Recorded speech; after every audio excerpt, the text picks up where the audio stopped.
So basically it's Rocky Balboa with a little bit of Creed on the side.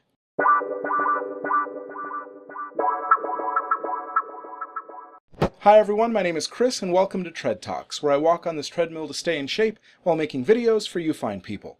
I never really got into the Cars franchise until I had kids, and then through sheer repeated exposure it started to grow on me, to the point where I'm actually looking forward to part 3. Now the new trailer was released today, so I thought I would dust off my analytical skills and see how much we can get out of this single trailer. And then I thought I would try to piece together exactly what I think the flow of the movie will be when it comes out. So here we go. We start with an establishing shot of what looks like a racetrack of the near future. High-tech enough to tell us that some time has passed, but the rest of the buildings are pretty standard, except for this one that looks like a spark plug. And the music at this point is pretty ominous and starts to drive the point home that this is a more serious entry in the Cars series. Then we start getting some racing scenes as someone tells Lightning about his merchandising deals and his legacy. This track looks like it's different than the futuristic looking one, and we see that this is actually the Dinoco 400, while the other one is the Florida 500. And then we see all the ways that McQueen is going to have his legacy defined by crappy merchandise. We have a George Foreman style grill, something called Ka-Chow Mix, maybe it's a trail mix, and then maybe a kombucha tea? And that's followed by a protein supplement that includes meaningless phrases like pro-driviotics, and that seems to come in a lemon-lime flavor or in pill form. And then of course there's Mr. McLean. See, this is clearly about making money for Mr. Sterling and not about McQueen's legacy. And then finally we get a good look at Lightning McQueen for the first time. He's got this new paint job with real reflective gold paint, and to be honest it looks a bit garish. My sense is that this will be replaced by the more classic paint job later in the movie before the final race. Oh, and we have a Lightning McQueen racing school up here, which makes me think of the Michael Jordan flight school, which I've always wanted to go to. And then we see McQueen losing a race, and it looks like it's the Sputterstop 350, which is a terrible name for a race. And here we have confirmation that he's going to have at least 2 different paint jobs in the movie, classic and new shiny.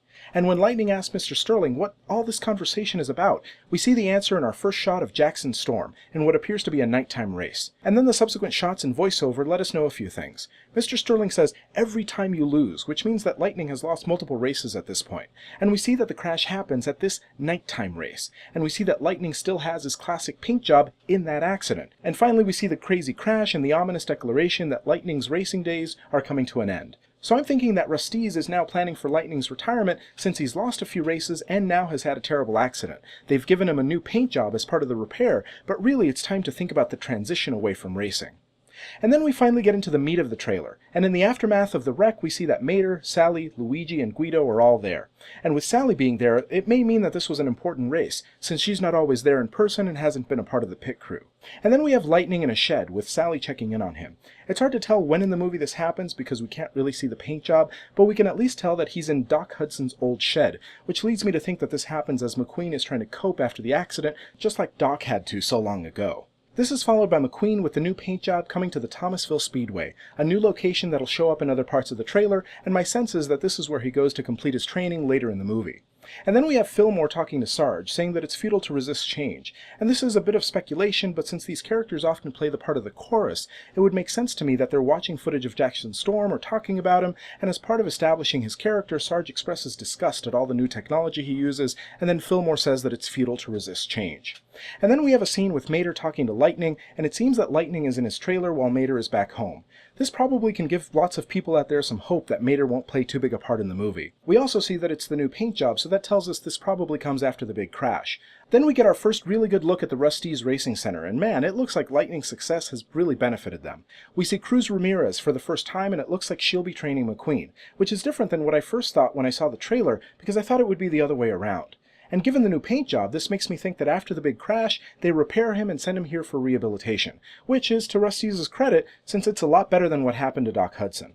Then we start getting some training scenes, and although it doesn't look like Cruz is really running this training, it does look like she's at least participating in it. And we see that she can't really handle the surface, so maybe there'll be some drifting lessons from McQueen later on. And then finally we get a full-on introduction of Jackson Storm racing in a track in Florida. And this looks like the same track we saw at the very beginning, which is the Florida 500.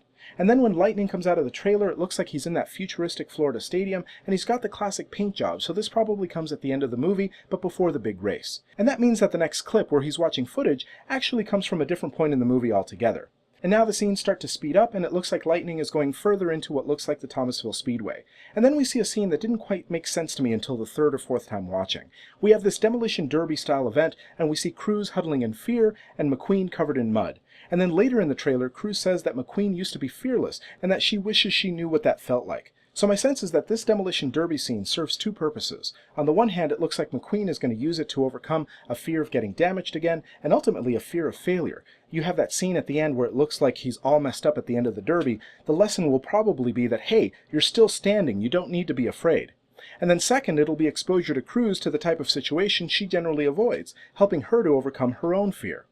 And then some of the other scenes give us a sense that his training will culminate in Radiator Springs and at the Thomasville Speedway. And in particular, we see a car that looks like it could be Doc Hudson's younger brother or something along those lines. He may be the source of wisdom that McQueen needs to race more intelligently than Jackson Storm. And finally, we get some scenes from the big race, with Lightning in his classic paint job, and in the final montage we find out a few things in rapid succession. The tractor cows are back, and now they're part of the training montage. And again, perhaps it's about helping Cruz overcome fear. Cruz seems to learn how to drift. The nighttime race where McQueen has his big crash seems to be the Gears and Glory 450 featuring Chick. How fitting. The Demolition Derby features a car named Dr. Damage. Nice. Guido, Sarge, and Luigi, just like a lot of folks out there, don't like Mater. Cruz is probably seeing Lightning drift for the first time here. And it's not smart to drive angry. Okay, so based on all this, here's how I think the movie will play out. Lightning McQueen has had a great career, and Rust-eze has flourished as a result. It was bought by Mr. Sterling and has become a bit of a racing empire. But now McQueen has started to lose some races, and people are wondering if it's time to retire. At the same time, there's this new racer that's breaking records. McQueen, feeling insecure and angry, ends up in the biggest wreck of his career. Rust-eze rebuilds him, gives him a new paint job, and sends him to the racing center. There he meets Cruz for the start of his rehabilitation, while Mr. Sterling lays out his retirement plan. Lightning and Cruz develop a mutually beneficial relationship where they help each other overcome fear. Eventually, Lightning takes things back to Radiator Springs, where he ditches the new paint job and completes his training. And more specifically, he finds ways to race more intelligently than Jackson Storm, while emotionally overcoming his fear of failure. And then we're off to the Florida 500, where McQueen either wins the race and retires, committing himself to helping other potential racers like Cruz, or he loses while overcoming his fear of failure and commits himself to helping other potential racers like Cruz. Okay, so come June 16th, I guess we'll find out how wrong or right this really was. In the meantime, if there's something I missed or if you have a different theory altogether, leave it in the comments and let me know. And if you like this video and you want to keep up with my content, please subscribe. I'm trying to get to 500 subscribers, so please help me get there. And either way, thank you very much for watching, and have a great day.